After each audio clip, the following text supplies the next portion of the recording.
कृष्ण ने महाभारत युद्ध के पहले शांति से समझौता करने के लिए पांडवों और कौरवों के बीच मध्यस्थता की। हालांकि दोनों ही पक्ष युद्ध लड़ने के लिए आतुर थे, लेकिन कृष्ण ने हमेशा चाहा कि कैसे भी युद्ध टल जाए। झगड़ों से कभी समस्याओं का समाधान नहीं होता है। शांति के मार्ग पर चलकर ही हम समाज का रचनात्मक विकास कर सकते हैं। कृष्ण ने समाज की शांति से मन की शांति तक दुनिया को यह समझाया कि कोई भी परेशानी तब तक नहीं मिट सकती जब तक वहां शांति ना हो। फिर चाहे वो समाज हो या हमारा खुद का मन, शांति से ही सुख मिल सकता है, लड़ाई झगड़ों से नहीं। कुछ लोग होते हैं जिन्हें हमेशा लगता है कि लोग उनके विषय में ही बात कर रहे हैं। वह यह सोचकर हमेशा परेशान भी रहते हैं कि लोग उन्हें पसंद नहीं करते, मगर वास्तविकता कुछ और ही होती है। ऐसे लोग संदेह करने के आदी होते हैं। पति पत्नी में भी कई बार ऐसी स्थिति आती है जब उन्हें एक दूसरे पे संदेह होता है। गीता में बताया गया है कि जो व्यक्ति किसी पर संदेह करता है वह कभी भी सुखी नहीं रहता।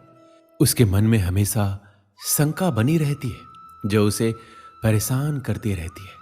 तुम्हें जो करना है वह करो, लेकिन अहंकार से नहीं, वासना से नहीं, ईर्ष्या से नहीं, बल्कि प्रेम, करुणा, विनम्रता और भक्ति के साथ।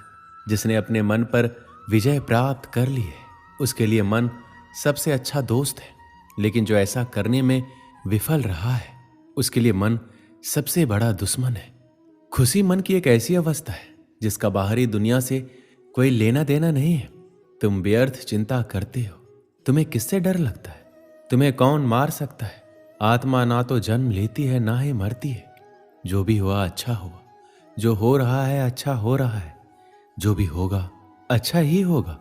भविष्य के बारे में चिंता मत करो, वर्तमान में जियो। आपका वर्तमान ही वह सब कुछ है जो आपके पास है। अपना दिल अपने काम पर लगाओ, लेकिन उसके प्रतिफल पर कभी नहीं। जीवन में सफलता प्राप्त करने के लिए भगवान श्री कृष्ण के जीवन से जुड़ी तमाम बातों का अध्ययन करके सीखा जा सकता है। आइए जानते हैं भगवान कृष्ण के जीवन से जुड़े कुछ अहम बातें जिससे आपके जीवन को बदला जा सकता है। वैसे तो भगवान श्री कृष्ण बचपन में बहुत नटखट स्वभाव के थे।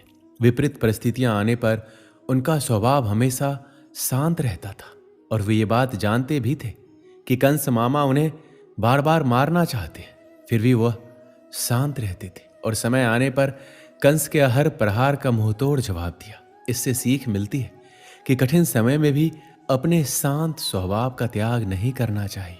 भगवान श्री कृष्ण हमेशा साधारण जीवन जीने में विश्वास करते थे। गोकुल के राजघराने में परवरिश होने के बावजूद वह अन्य सामान्य बालकों के साथ रहते, खेलते और घूमते रहते थे। उन्हें कभी भी अपने राजघराने का घमंड नहीं था। कभी भी उनका मन बुरा समय आने पर घबराता नहीं था। वह विपरीत परिस्थितियों का डटकर मुकाबला करते थे। उनका मानना था बुरे समय में विवेकपूर्वक काम करना चाहिए, अंत का प्रयास करते रहना चाहिए, भले ही परिणाम हमारे पक्ष में क्यों ना हो। श्री कृष्ण और अर्जुन की मित्रता से हर कोई परिचित है। हालांकि ये मित्रता बराबर की नहीं थी। अर्जुन सदैव ही श्री कृष्ण को अपना स्वामी, भगवान और पथ प्रदर्शक मानते थे और उनसे जीवन के हर अवसर पर मार्गदर्शन लेना नहीं भूलते थे। एक तरह से उन्होंने अपने जीवन की डोर श्री कृष्ण को सौंप दी थी। महाभारत युद्ध के बाद एक दिन दोनों बैठकर जीवन दर्शन पर बातचीत कर रहे थे। इसी समय अर्जुन ने कहा, हे वासुदेव, संसार में हर कोई सुख की कामना करता है और जीवन पर्यंत उसकी प्राप्ति के लिए प्रयास भी करता है। फिर क्यों दुख जीवन में प्रवेश करता है? दुख रूपी भावना के निर्माण का अर्थ ही क्या है? क्यों इसकी सृष्टि की गई? यदि दुख होता ही नहीं तो जीवन कितना आसान होता। सुख और दुख दोनों विरोधी भाव है और इनकी आवाजाही ने आम जीवन को दुखी कर रखा है।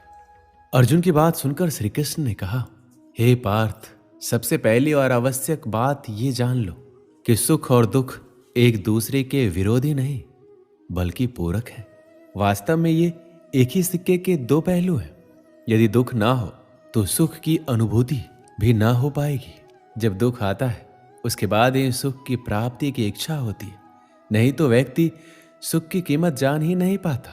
श्री कृष्ण कहते हैं, ये समय भी बीत जाएगा, समय का पहिया कभी एक जगह नहीं थमता। दुख आया तो एक दिन जाएगा ही, और सुख आया तो वह भी एक दिन जाएगा ही। और यह भी तय है कि दोनों बारी बारी वापस लौट कर आएंगे, क्योंकि यही जीवन है, यही सत्य है।